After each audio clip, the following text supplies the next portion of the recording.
50 days from now, the United States dollar changes forever. That's right, in July. And just 3 weeks ago, the U.S. Federal Reserve started the process, the rollout of this new central bank digital U.S. dollar. The full rollout happens in July. So guess what? On July 4th, on Independence Day, we can celebrate losing our freedom. This is not hyperbole. Your freedom to use cash the way you want to is going to change forever.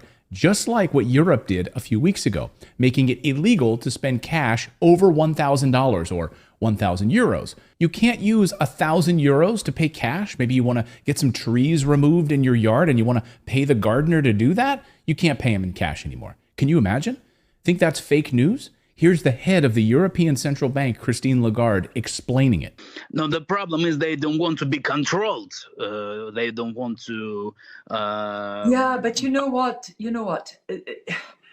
Now we have in Europe this threshold. Above 1,000 euros, you cannot pay cash. If you do, you are on the gray market. You take your risk. You get caught, you are fined, or you go in jail. So no biggie. You can't spend your own money without the government tracking you, and you can go to jail for it. In the United States, it's called the Fed Now program, and it'll replace paper currency, which this week became even more worthless. It'll move the United States to a cashless society, a total surveillance state where every transaction will be tracked. Where, as the Fed describes it, money that's in your account could even expire and become unusable. Just like that Olive Garden gift card that you got that one time that you never used. One day you go to buy some bottomless breadsticks and pasta and the gift card won't work. Expired. Where'd that money go? It's gone. You can read how the Fed actually plans to use expiring money right on the Fed's website. China's already doing it. And the World Economic Forum billionaires have repeatedly said they want to model the banking system and the surveillance state after what China is doing. So we have to define how the world should look like, which we want to come out of this transformation period. I respect China's achievements, which are tremendous over the last over 40 years. I think it's a role model for many countries. There's a level of admiration I actually have for China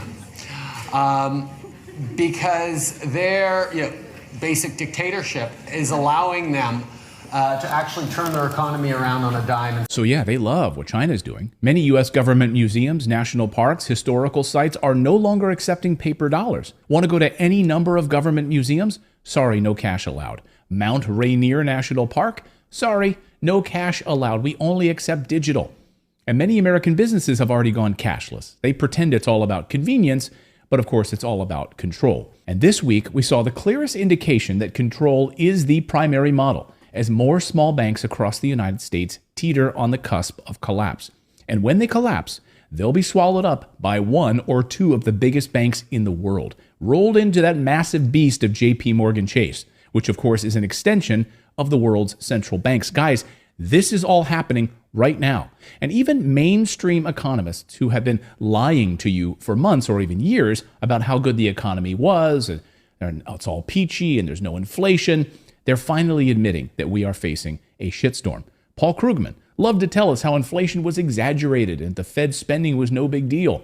Then the evidence hit them over the head, and they have to admit what we've been warning you about for a year on this show, that inflation is here to stay for a long time. The days of free money are over, and the chickens are now coming home to roost. Powell also said that the banks are fine, nothing to worry about. I just about spit out my iced tea when he said this lie. But he specifically said the banking system is sound and resilient and strong. Liz, I've heard so many times since the first of Silicon Valley Bank, the banking system is fine, the banking system is stable. And then when we heard on Monday, First Republic has been bought by JP Morgan, then look what happened yesterday. I mean, you had some of the banks, PacWest down 25%, Western Alliance down 20%, the KBW index down 7, 8, 9%. Liz, it's not over by a long shot. He's right. The banks are not fine. Last night, Saturday, we got word that hedge funds are so scared of America's banking collapse that they're moving into European banks, buying up European bonds. That's how crazy it is right now. They'd actually trust Europe over the United States. And the credit crunch is just in the beginning phase right now. The next comes the collapse of these small banks. The Fed is trapped in a corner, guys, and that means they are facing a financial crisis unlike anything we've ever seen before. Let me lay it out for you.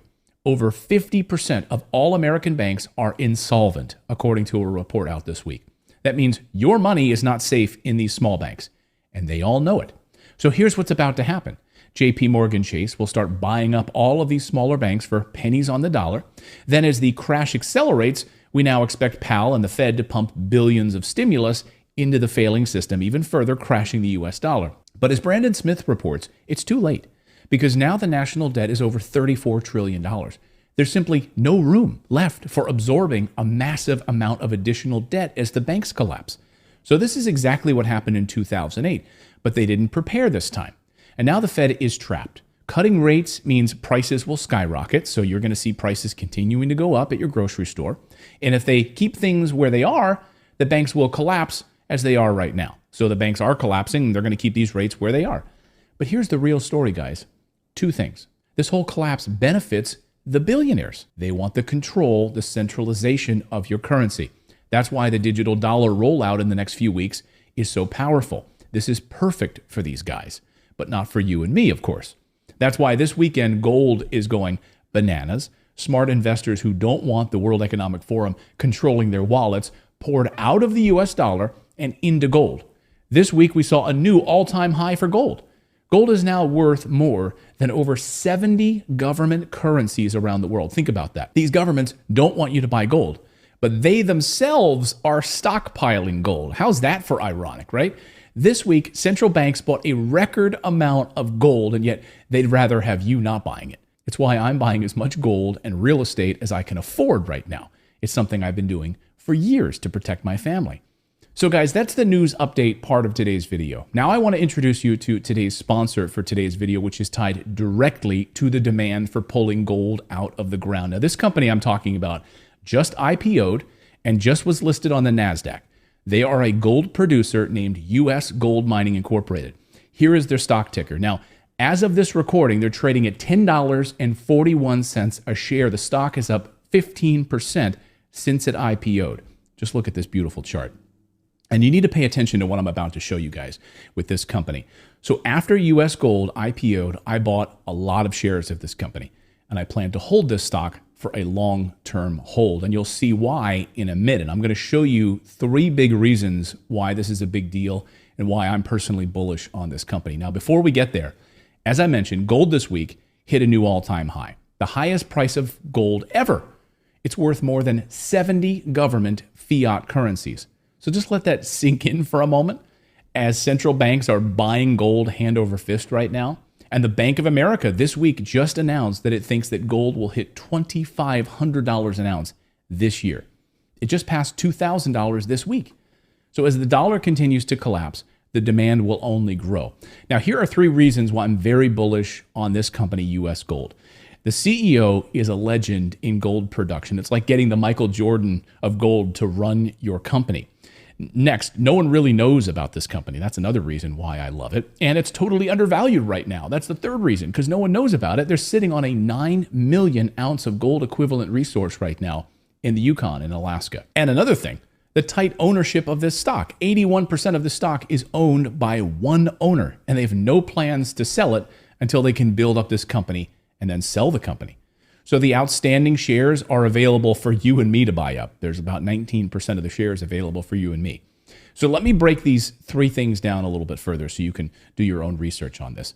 Top of my list is the CEO. Now, anyone who knows anything about gold knows about Tim Smith. He's a legend in finding and extracting gold. He's got a great track record. So Tim knows how to create successful gold companies and then sell them for a huge profit. That means investors make a lot of money, which is the reason we're doing this, right? So US Gold waited almost a year to get Tim Smith as CEO. They got him. They wanted Smith because of his proven track record in this area of the Yukon. So they courted him. They finally got him. He was the head of exploration for another company that found gold in the Yukon Territory before. He knows this area inside and out. He was instrumental in the sale of that company for over $500 million. When he sold that company, he sold it for $130 an ounce of gold. Therefore, he knows how to advance a gold project in this exact area where U.S. Gold is now drilling for gold on the Whistler.